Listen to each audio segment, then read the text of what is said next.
નમસ્કાર.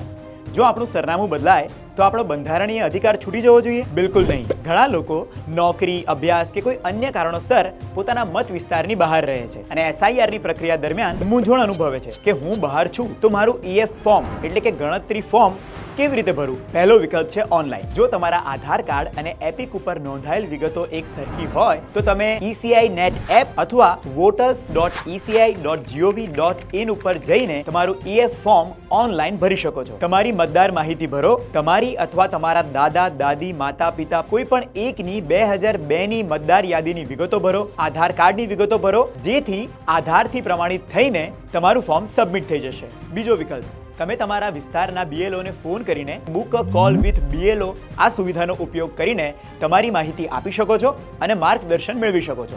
સાચી મતદાર યાદી, લોકશાહીનો આધાર. SIRની પ્રક્રિયાને સફળ બનાવીને લોકશાહી મજબૂત બનાવીએ.